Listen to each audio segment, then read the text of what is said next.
Shandy. Lumaki akong may pananampalataya sa Diyos at may pananalig sa may kapal.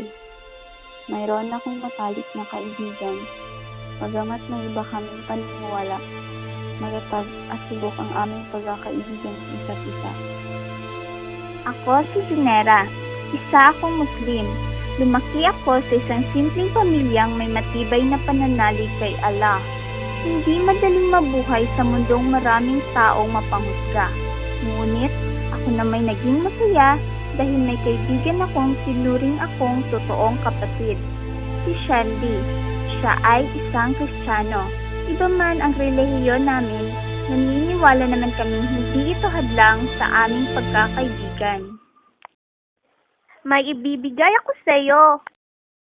Ano yan? Ito ang friendship bracelet. Ingatan mo ha. Salamat. Friends forever and ever. Tara, laro tayo. Yay!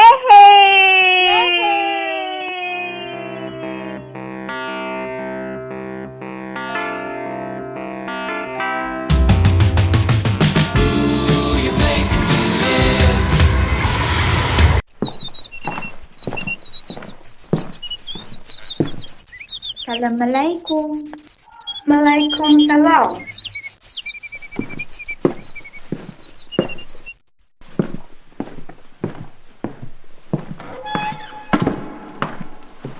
Ano po?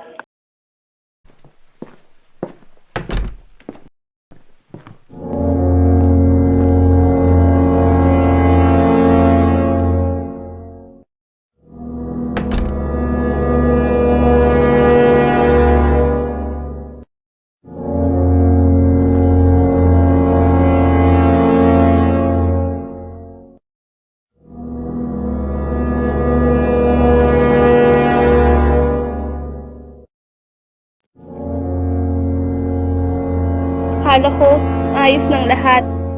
Nang dumating ang hindi inaasahang trahedya. Namatay ang aking ama na hindi nakakamit ang hustisya. Ang masaklap nito, ang salarin na ang ama ng aking matalik na kaibigan si Junera. Hindi ko inaakalang magagawa yun ni Mang Rashid. Sa 10 taong pagkakaibigan namin ng kanyang anak, bakit niya nagawang pasangin ang aking ama?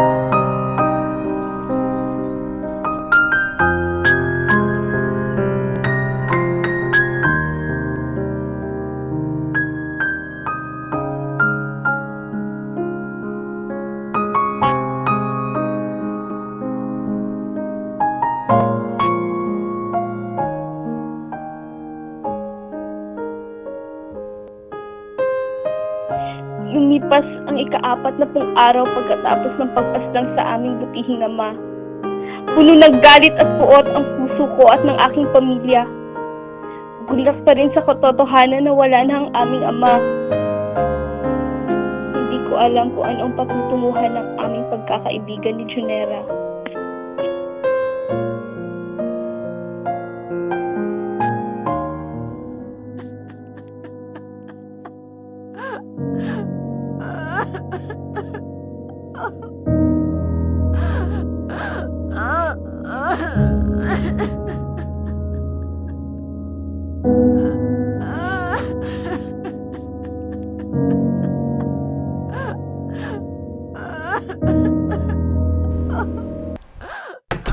Huwag na huwag mong papupuntahin yung kaibigan mo dito sa pamamahay natin kundi magkakamatayan tayo!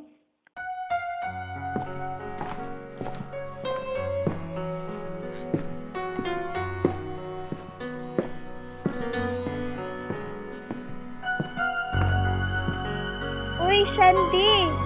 Shandy, sandali, ano ba? Uy, Shandy! Shandy, sandali!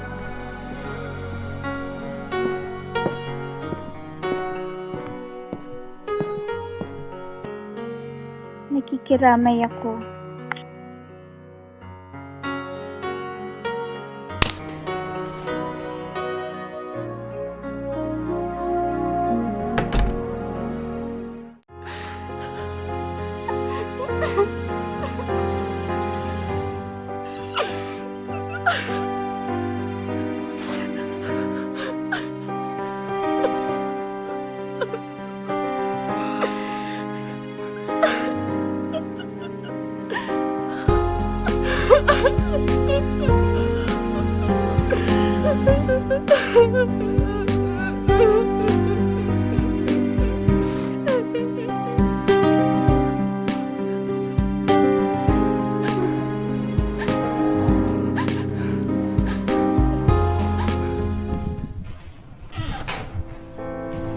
Anak, hindi ang ama ni Junera pumatay sa papa mo.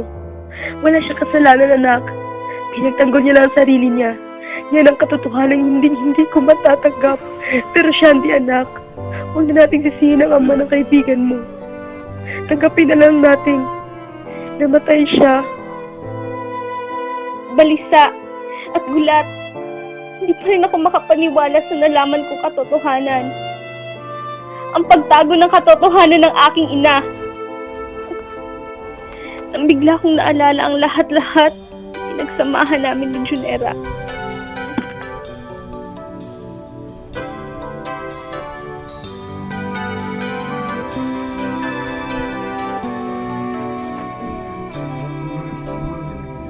I was wrong when I hurt you, but did you have to hurt me too? Did you think revenge would make it better? I don't care about the past.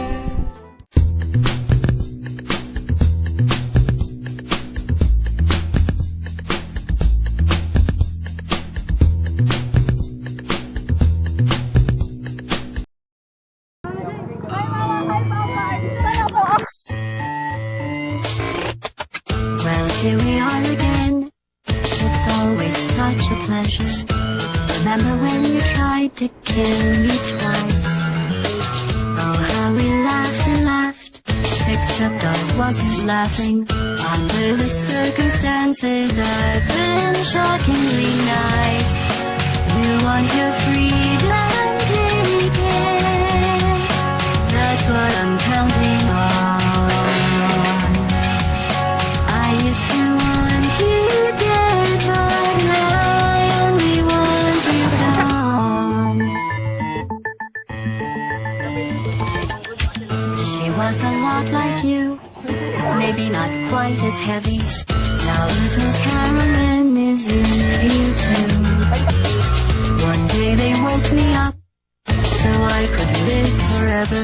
It's such a shame the same will never happen to you. You got your short set life left. That's what I'm counting on. I'll let you get right to it. Now I only want you gone. Goodbye, my only friend. Oh, did you think I meant you?